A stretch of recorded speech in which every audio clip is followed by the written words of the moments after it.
यहाँ એવું પણ નથી વિચારવાનું કે કોઈ મદદ નથી કરતું. મદદ એક જ તરફથી હોય છે, અલ્લાહ તરફથી. જે કંઈ પણ સારું થાય છે, જે કંઈ પણ ખરાબ થાય છે, આ તમામ જે કંઈ પણ છે એ અલ્લાહ તરફથી હોય છે. એક આપણી દુનિયાની અંદર એક પરીક્ષા છે, તો એ પરીક્ષાની અંદર આપણે નાસીપાસ નથી થવા.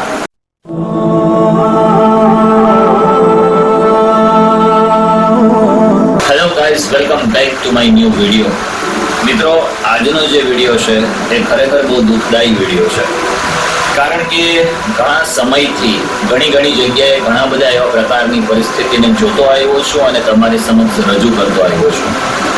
અગાઉ પણ બે ચાર એવા વિડીયોઝ મેં મૂક્યા છે કે જ્યાં બને છે એવું કે કોઈ એક વ્યક્તિ છે એની ઉપર જો વધારે બર્ડન આવે તો એ સ્વાભાવિક છે કે એનો ખર્ચો ન ઉપાડી શકતો હોય, ત્યારે મારે આવા વિડીયોઝ બનાવવાની જરૂર પડે છે અને ત્યારે તમામ લોકો સુધી પહોંચતો કરવાની મારે જરૂર પડે છે.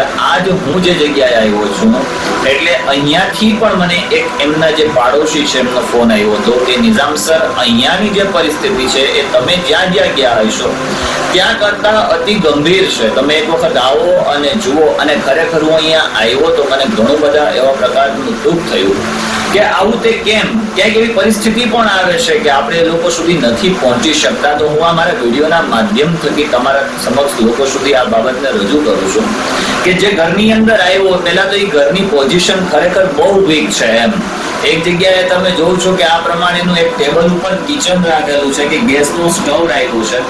આમ તમે જોશો તો તમને એક બાથરૂમ જોવા મળશે કે ભાઈ આ 10 બાય 10 ની ખુલ્લીની અંદર આવા માંગરોળની અંદર એવડો મોટા વિસ્તાર હોવા છતાં પણ એક નાનું અમથું રૂમ કે જ્યાં કપડાં સુકાવવાની પણ વ્યવસ્થા નથી. જમવા માટે કરીને એમ કહેવાય કે એક નાનું અમથું સ્ટવ છે. સ્ટવની ઉપરની તમે બાજુ જોશો ને તો અહીંયાની બાજુ તમને આ બધા વાસણ રાખેલા જોવા મળશે કેમ કે ઘરની અંદર કોઈ એવી જગ્યા જ નથી. હવે ખરેખર પરિસ્થિતિ શું છે હું તમને બતાવું તો જ ખબર પડશે કે પાછલા 14 વર્ષથી બહુ ગંભીર સમસ્યા કહેવાય. 14 વર્ષથી માત્ર ઓક્સિજન ઉપર માણસ જીવતો હોય, ઘરની અંદર કોઈ સભ્ય ન હોય અને એમના જે વાઇફ છે, એમના જે પત્ની છે, એમને પણ 3 કમરના ઓપરેશન કરાવેલા છે. અગાઉ મારી એક વખત એમની જોડે વાત થઈ હતી કે ક્યાંયથી કોઈ એવા પ્રકારની મદદ આવે છે કે કેમ, તો આપણે એમની સાથે વાત કરીએ તો આપણને ખબર પડશે કે ખરેખર શું હકીકત છે.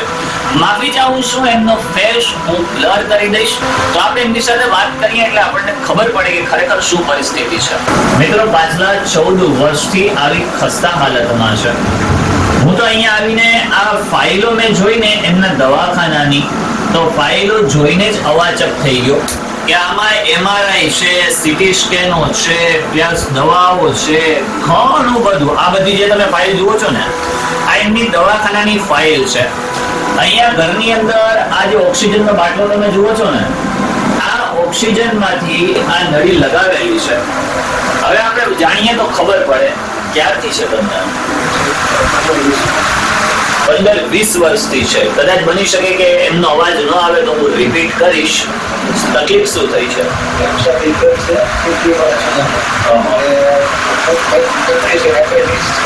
પથરી છે, એપેન્ડિક્સ છે અને ફેફસા ફેલ થઈ ગયા છે.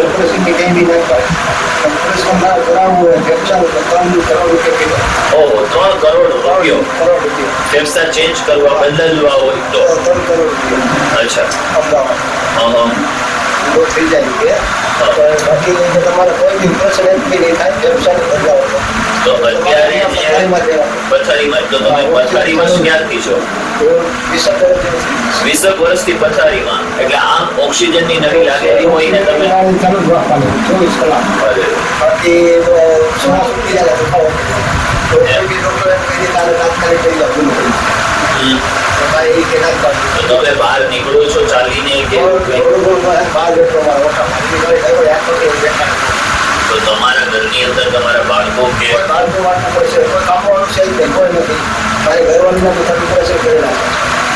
અચ્છા, બેનના પણ 3 ઓપરેશન કરેલા છે. મારી માં છે એ બી નાબીલા છે, અંધા છે, એ મારા ભેરા છે. કામવાળું છે વાળા જેવા 10-20 ચાલે. તો મદદ આવે છે તમારી બધું કઈ રીતે ચાલે છે? 10-20 રૂપિયા કોઈ બી આપે બેઠો હતો એ અમારું ગુજરાન ચાલે. એ બી 10-20 કોઈ કોક જ 50 રૂપિયા તો દઈ ગયા. 50 રૂપિયા કોક જ દે છે, બાકી 10 ને 20 રૂપિયા તમને આપે છે આખા દિવસની અંદર, ને આ રીતે આપણું ઘર ગુજરાન ચાલે છે. ખરેખર બહુ ગંભીર બાબત કહેવાય કે આપણે સારી એવી ફેસિલિટીઝની અંદર જીવન ગુજારતા હોઈએ અને આપણાથી 50 રૂપિયા પણ ન નીકળતા હોય તો આ એક શરમની બાબત કહેવાય. આપણા માધ્યમથી જ એટલા માટે કરીને હું આવી બાબતો તમારી સમક્ષ રજૂ કરતો હોઉં છું. આટલા બધી ફાઇલો જુઓ છો કે આ ફાઇલોની અંદર દવાખાનું છે એ કોઈને પણ તોડી નાખતું હોય, અને અમને તો 14 વર્ષથી આવી પોઝિશન છે, આવી સિચ્યુએશન છે, આવી પરિસ્થિતિ છે. તો અત્યારે હાલમાં જે તમારી દવા ચાલુ છે મિત્રો, આ દવાઓ છે અને દવાનો દર મહિનાનો ખર્ચો કેટલો હોય? 10 દિવસનો 12,500 રૂપિયો ખાલી દવાનો ખર્ચો હોય છે. તો બીજો બધો ત્યાં ફરી પાછી ટ્રીટમેન્ટ થતી હશે કે પછી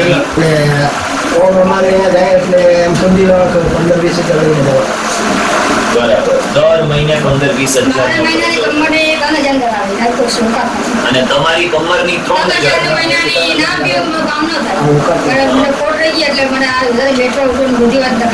એટલે ઘરમાં કામ પણ ન થાય, ને કામ ન થાય એટલે બધું વિખાયેલું આખો દિવસ. તમારે કન્ટિન્યુઅસલી બાટલા ચડાવવાના હોય છે, એવું હોય છે, શું હોય છે?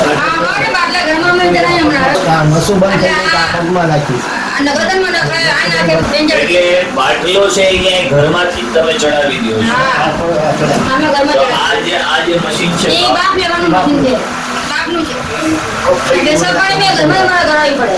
એપ્રોક્સિમેટલી 3 કરોડ તો બહુ લાંબો ખર્ચો છે ફેફસા બદલવા માટે. હમણાં કાલે જ હું એક વિડીયો જોતો હતો, એક સિંગર હતો કે જેની જે જાહો જલાલી હતી એ ઉર્જ ઉપર હતી, અને એમને કંઈક એવી ગંભીર બીમારી થઈ. એ બીમારીના કારણે એમની પાસે જે સારી એવી મોટી મોટી ગાડીઓ હતી, સારા એવા બંગલાઓ હતા, આ તમામ બધું વયું ગયું, કશું જ ન વધ્યું. ક્યારેક પરિસ્થિતિ ખરાબ અને ક્યારેક પરિસ્થિતિ સારી. નક્કી નથી હોતું કે સમય ક્યારેક ખરાબ આવશે, ક્યારેક કોઈ એવી બીમારીની અંદર મુબતલા થશો. અલ્લાહ આપણા બધાને આવી બીમારીઓથી બચાવે, પરંતુ આપણા દરેકની એક ફરજ છે કે 3 કરોડ રૂપિયા તો બહુ મોટો ખર્ચ છે, તમે પણ જાણો છો, હું પણ જાણું છું. પરંતુ 3 કરોડની અંદરથી જે આમનું આ દવાઓ છે, હોસ્પિટાલિટી ખર્ચ છે, એમના ઘરનું ગુજરાનનું જે ખર્ચ છે, કેમ કે આગળ પાછળ કોઈ છે જ નહીં કમાવા વાળું કે કમાય અને એમને આપી શકે. તો આપણા સૌની ફરજમાં આવે છે કે આપણી સમક્ષ અત્યાર સુધી તમે પણ નિર્દોષ છો, કારણ કે તમને પણ ખબર નહોતી કે આવું પણ કંઈક છે, આવો પણ કોઈ વ્યક્તિ છે કે જે માંગરોળની અંદર રહે છે ને આવી પરિસ્થિતિની અંદર જીવે છે. આ વિડીયોના માધ્યમથી તમારા લોકો સુધી તમને ખબર પડી કે આવી પરિસ્થિતિ બહુ ગંભીર પરિસ્થિતિ છે, કે આવી રીતે આ જીવન જીવે છે કન્ટિન્યુઅસલી ઓન ઓક્સિજન, કે જેને શ્વાસ લેવાની પણ તકલીફ છે.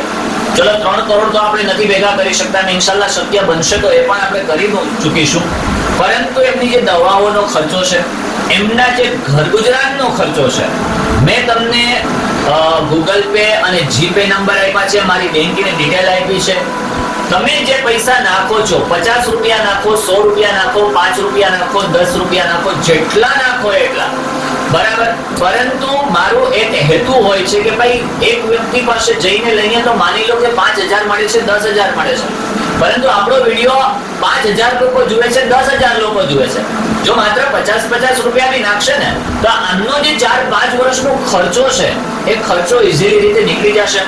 તમને પણ ખબર છે કે હું જે પૈસા ભેગા કરું છું, જે કંઈ પણ આપણી પાસે ફંડ આવે છે, જે કોઈ પણ રીતે આપણને પૈસા નાખે છે, આ તમામ આપણે ફરી પાછા નેક્સ્ટ વિડીયોની અંદર ઇન્શાલ્લાહ આપણે જ્યાં પહોંચાડીએ છીએ ત્યાં સુધી પહોંચીએ છીએ.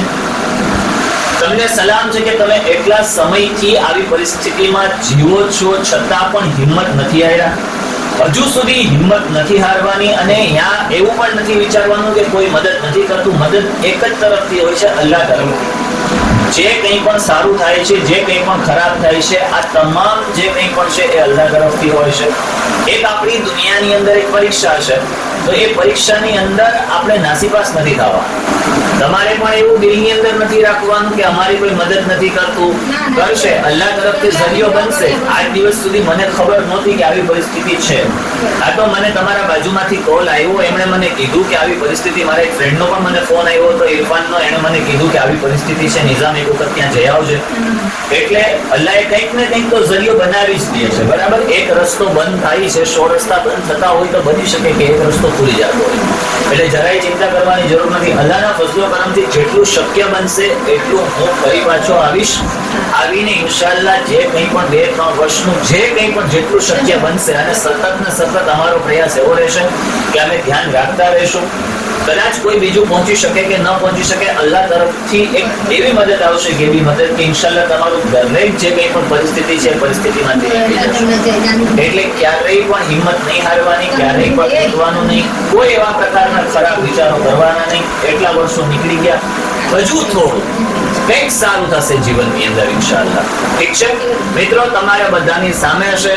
જેટલું શક્ય બને એટલું વિડીયોને આપણા શેર કરો.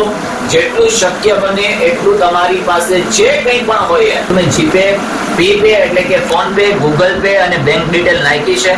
ખાસ એ ધ્યાન રાખજો કે કદાચ તમે બેંકમાં નાખો છો, ગૂગલ પે માં નાખો છો, ફોન પે માં નાખો છો, જેટલું શક્ય બને એટલું, હું એમ નથી કહેતો તમારાથી જેટલું શક્ય બને એટલું નાખો.